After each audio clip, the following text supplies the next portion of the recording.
The deep hum of the starship Artemis's quantum drive reverberated through its pristine halls as Commander Emma Harrison stood on the bridge, her dark eyes fixed on the vast expanse of space before them. The experimental vessel represented humanity's greatest achievement in space travel, its revolutionary propulsion system derived from an unlikely source, the hunting mechanics of Earth's mantis shrimp.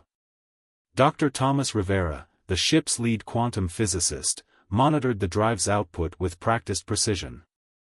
His discovery of how the crustacean strike could be adapted for space travel had earned him both ridicule and acclaim. Now, 3 years into their deep space mission, the technology had proven itself beyond anyone's expectations. "Commander," Lieutenant Kai Wong called from his station, his voice carrying an unusual edge. "We're detecting unusual quantum signatures ahead.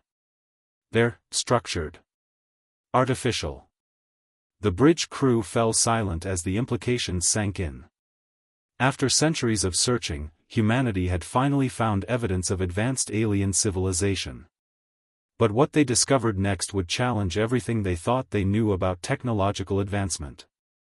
The quantum field shifted, and suddenly a massive structure phased into existence before them, a sprawling space station that seemed to be constructed from living crystal. Its surface rippled with patterns of energy that defied conventional physics. "Incoming transmission," announced Communications Officer Diana Patel, her fingers dancing across her holographic interface. "It's translating itself." The voice that filled the bridge carried the weight of eons. "Unregistered vessel, you have entered Galactic Confederation space utilizing unauthorized quantum manipulation technology. Explain your presence and the origin of your drive system." Commander Harrison straightened in her chair, a slight smile playing at her lips. "This is Commander Emma Harrison of the Earth vessel Artemis. We come in peace and welcome this opportunity for contact." "Earth is not registered in Confederation databases," the voice replied. "Your drive signature indicates quantum tunneling technology, yet our scans show no signs of standard quantum consciousness integration or psychic enhancement modules." "Explain." Dr. Rivera couldn't suppress a chuckle. "We don't use those," he said. "We based our quantum tunneling system on the physical principles we observed in mantis shrimp hunting behavior. The specialized crystalline structures in their appendages helped us understand how to punch through spacetime." The silence that followed stretched for what felt like eternity. When the voice returned, it carried a note of what might have been disbelief. "You achieved quantum tunneling by studying marine life?" "Among other things," Commander Harrison added. "We find that nature often has elegant solutions to complex problems. We just had to learn how to see them." As the Artemis was drawn toward the massive station by what appeared to be an unnecessarily complex tractor beam, the crew couldn't help but notice the inefficiencies in the alien technology. Dr. Rivera had already mentally sketched out 3 simpler ways to achieve the same result. The massive docking bay that engulfed them was a testament to technological achievement, yet something about it seemed off. The structures, while impressive, appeared to prioritize perfection over practicality.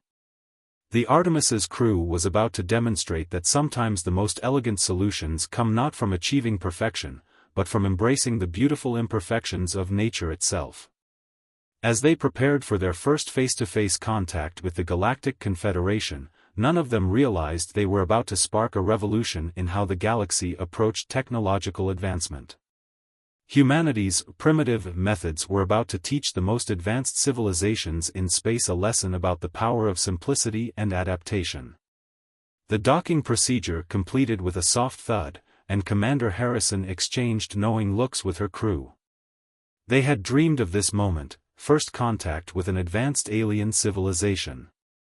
But none of their scenarios had predicted that their supposedly primitive approaches would be the source of such fascination. As the airlock cycled, Dr. Rivera studied the crystalline structures surrounding them. "They're beautiful," he murmured, "but overcomplicated. Nature would have found a simpler way." Commander Harrison nodded, a glint of anticipation in her eyes. "Then let's show them what humanity has learned from the greatest engineer of all, evolution itself." The inner doors began to open, revealing figures that seemed to be composed of pure energy contained within elegantly crafted environmental suits. The moment of truth had arrived, and humanity's representatives stood ready to demonstrate that sometimes the most profound technological breakthroughs come not from pushing beyond nature, but from learning to work within it. The examination chamber of the Confederation station pulsed with living light, its crystalline walls shifting in patterns that seemed to defy physics. Commander Harrison and Dr. Rivera stood before a panel of energy beings, their forms contained within ornate environmental suits that appeared more ceremonial than functional. High Examiner Nexus, their energy form rippling with barely contained agitation, circled the quantum drive schematic floating in the chamber's center. "Impossible," they declared. "Your drive contains no consciousness matrix, no psychic amplification array. Yet it functions. How?" Dr. Rivera projected a hologram of the mantis shrimp striking appendage, its crystalline structure rotating slowly in the air. "Nature solved the quantum tunneling problem millions of years ago," he explained. "We just had to understand and adapt the principle." "But where is the quantum consciousness interface?" demanded Second Examiner Vox. "How do you communicate with the drive's intelligence?" "It doesn't have one," Commander Harrison replied simply. "It's a mechanical system based on physical principles. No consciousness required." The examiner's energy forms pulsed with what might have been shock or dismay. "Primitive," one whispered. "Yet functional." The tests continued for hours. The examiners presented the humans with increasingly complex technological challenges, clearly expecting them to fail.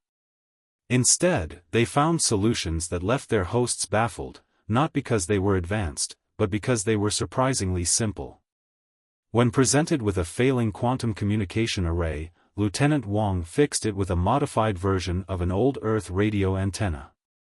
When shown an unsolvable power distribution problem, Dr. Rivera solved it by applying principles observed in how fungal networks distribute nutrients through forest ecosystems.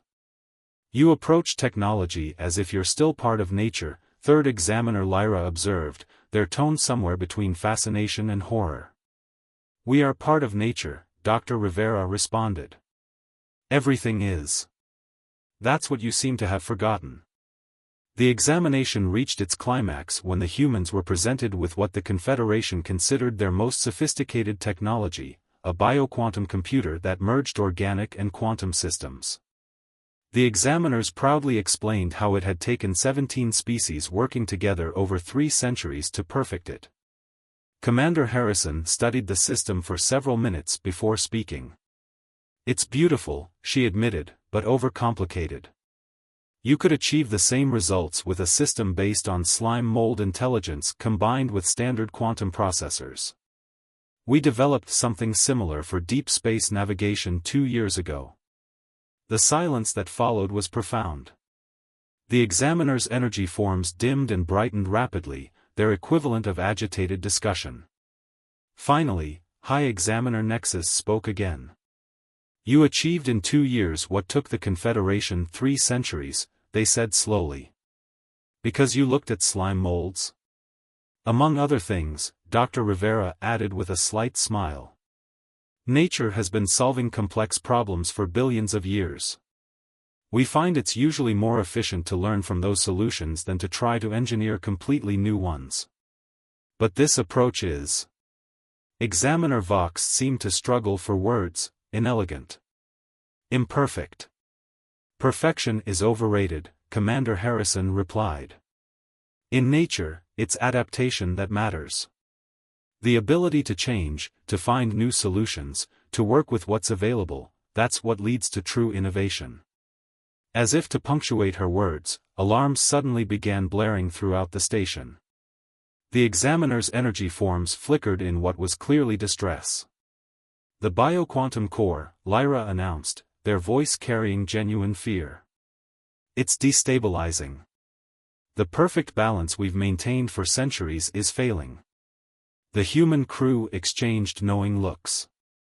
They had seen this kind of system failure before, back on Earth when they first began experimenting with bioquantum integration. The Confederation's pursuit of perfection had created a system so rigid that it couldn't adapt to changing conditions. "Let us help," Commander Harrison offered, already moving toward the control interface. "Sometimes the best way to fix something isn't to make it perfect, it's to make it resilient." The examiners hesitated, their energy forms pulsing with uncertainty. The alarms grew louder, and warning lights began flashing across the holographic displays. Finally, High Examiner Nexus made a decision that would change the course of galactic history. "Show us," they said simply. As the human team moved to address the crisis, none of them fully realized that this moment would mark the beginning of a fundamental shift in how the galaxy approached technology. Humanity's primitive solutions were about to teach the most advanced civilizations in space a lesson about the power of imperfection. The bioquantum core of the Confederation station pulsed erratically, its crystalline chambers filled with chaotic energy patterns that defied conventional physics. Warning signals flashed across holographic displays in dozens of alien languages as Commander Harrison and her team raced to understand the system before catastrophic failure. "The perfect balance is breaking down," High Examiner Nexus explained, their energy form flickering wildly. "The organic components are rejecting their quantum integration. This shouldn't be possible. The system was designed to be perfect." "That's exactly the problem," Dr. Rivera muttered, his eyes darting between displays. "You designed it to be perfect, not adaptable."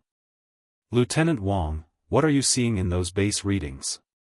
Kai studied his portable scanner, modified with parts from the Artemis's marine biology lab.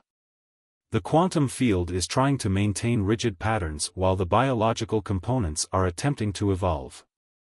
They're fighting each other." "Like an autoimmune response," Commander Harrison observed. "The system is attacking itself." The Confederation engineers watched in mounting horror as their masterpiece began to tear itself apart. Centuries of work were unraveling before their eyes, and their attempts to restore the perfect balance only accelerated the decay. "We need to stop thinking about this as a technology problem," Dr. Rivera announced suddenly. "We need to think about it as an ecosystem." "Ecosystem?" Examiner Vox's energy form pulsed with confusion. "This is the most advanced bioquantum integration system in the known galaxy, not some primitive natural system." "Everything is a natural system," Dr. Rivera smiled. "You've just forgotten how to see it that way. Commander, remember the Amazon Restoration Project?" Harrison nodded, understanding dawning in her eyes. "When we tried to perfect the rainforest ecosystem, everything collapsed. But when we reintroduced chaos elements, the system rebalanced itself," Rivera finished. "We need to do the same thing here. We need to give this system room to adapt, to find its own balance." The Confederation engineers protested as the human team began dismantling the rigid control systems that had maintained the core's perfect state for centuries. They watched in horror as the humans introduced controlled instabilities into the quantum field, creating what they saw as imperfections in their flawless design. "You're destroying centuries of work," one engineer cried out. "No," Commander Harrison corrected, her fingers flying across a modified control interface. "We're letting it live. Lieutenant Wong, start introducing the variable quantum frequencies. Dr. Rivera, ready the biological stabilizers, the ones based on coral reef adaptation patterns."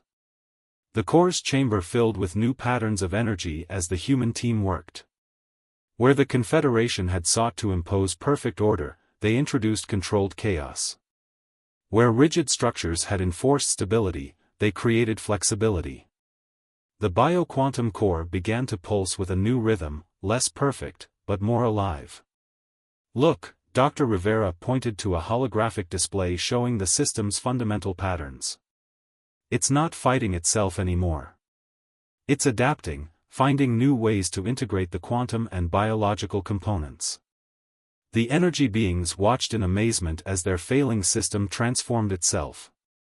The warning signals began to fade, replaced by new readings that none of their instruments had been designed to measure. The core was operating at efficiency levels they had never thought possible, though not in the way they had expected.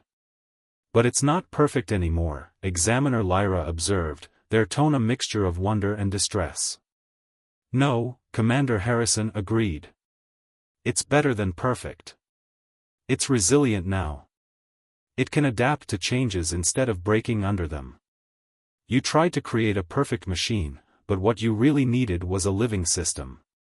The implications of what they had witnessed began to ripple through the Confederation's leadership. Their pursuit of technological perfection had led them down a path that was fundamentally opposed to the very nature of the universe itself. The humans, whom they had initially dismissed as primitive, had shown them a different way. "Perhaps," High Examiner Nexus said slowly, their energy form stabilizing into a new pattern, "we have been pursuing the wrong kind of perfection." As the crisis subsided, the human team began documenting the changes they had made, teaching the Confederation engineers how to work with their technology's new adaptive nature rather than trying to control it completely.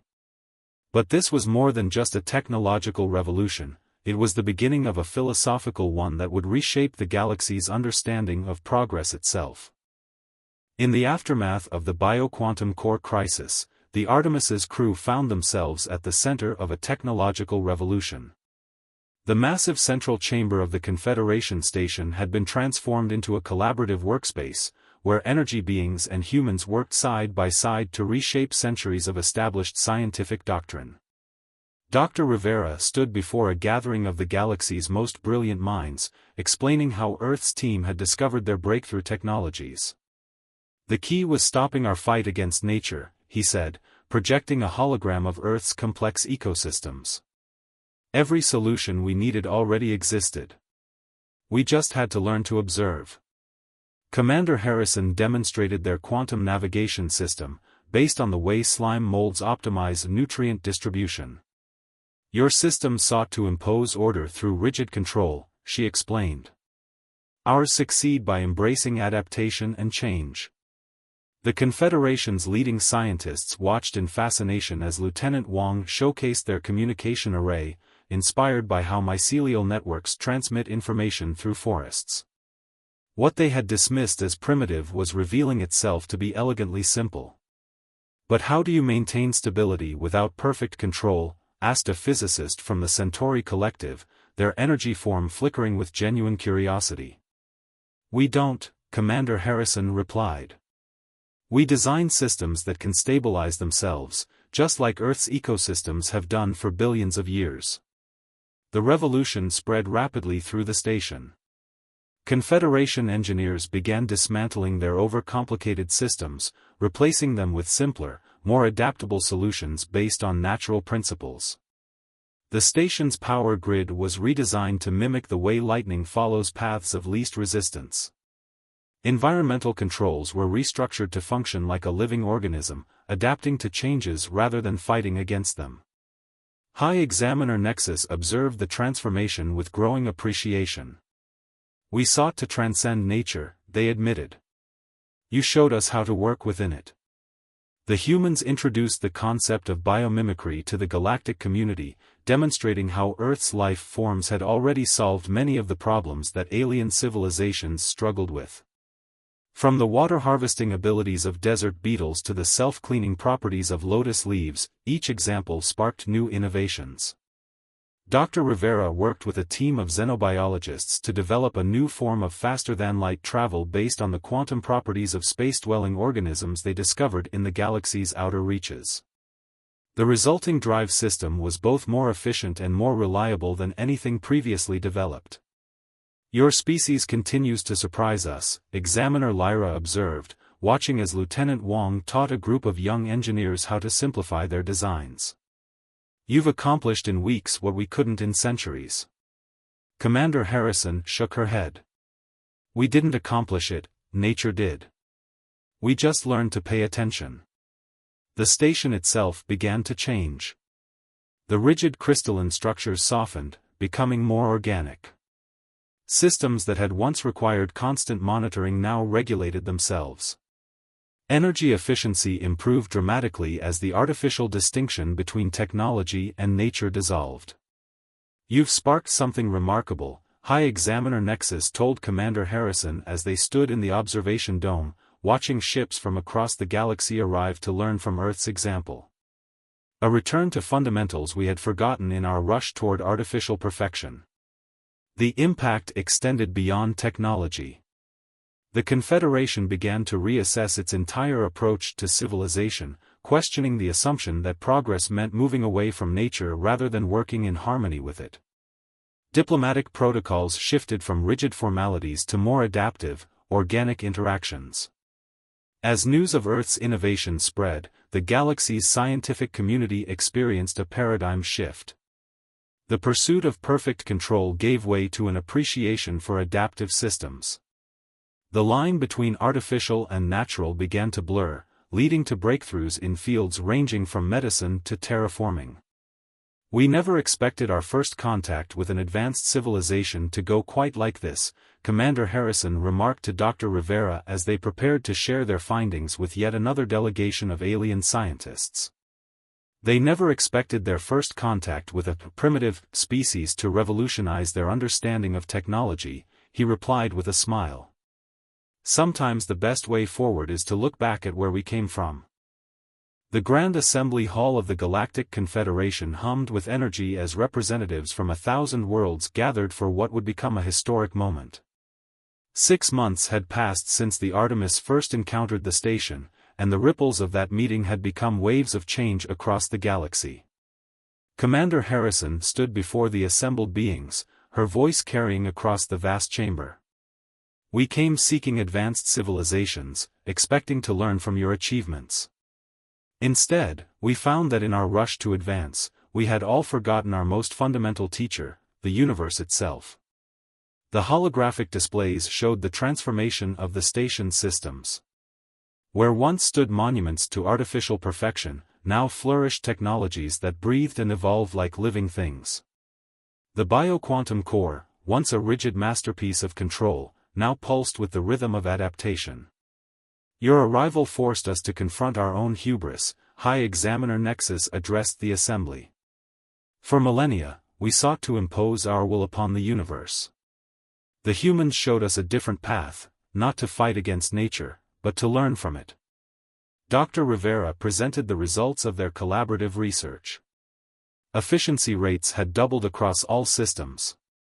Energy consumption had plummeted. But most importantly, system failures had become virtually non-existent as the new adaptive technologies maintained their own balance. "We don't just build machines anymore," he explained. "We grow technologies that live and adapt. Every problem we face already has a solution in nature.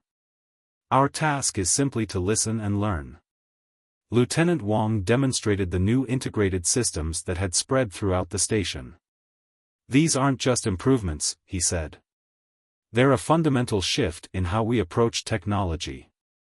We're not trying to conquer the laws of physics, we're working with them." The assembly watched as data streamed in from across the galaxy. Worlds that had adopted Earth's approach reported unprecedented advances. Colonies that had struggled with harsh environments now thrived using biomimetic systems. Space travel had become safer and more efficient as ships began incorporating adaptive technologies. "We stand at a crossroads," Commander Harrison concluded. "Not between the natural and artificial, but between rigidity and adaptation. The universe is not a puzzle to be solved, but a teacher to be heeded." The vote was unanimous. The Galactic Confederation would establish Earth as the center for biomimetic research and development. The human approach would become the new standard for technological advancement across known space. As the assembly concluded, Commander Harrison found herself in the station's arboretum, a new addition inspired by Earth's forests. The space hummed with the same energy that now flowed through all the station systems, a harmony of technology and nature. "We never imagined our first steps into the galaxy would lead to this," she mused to Dr. Rivera. "We thought we were behind." "Sometimes," he replied, watching the artificial stars glimmer through the crystalline ceiling, the longest way around is the shortest way home. We had to reach the stars to remember what Earth had been teaching us all along. The Artemis would soon return to Earth, carrying with it the knowledge and technology shared by the Confederation. But more importantly, it would carry a message, that humanity's greatest strength wasn't in transcending nature, but in understanding it. In the end, their primitive approach had shown the galaxy that true advancement didn't mean moving away from nature, it meant moving closer to it. As the station systems pulsed with life around them, the truth became clear. They hadn't just changed how the galaxy built machines, they'd changed how it saw itself. And in doing so, they'd opened the door to a future where technology and nature weren't adversaries, but partners in the grand dance of evolution.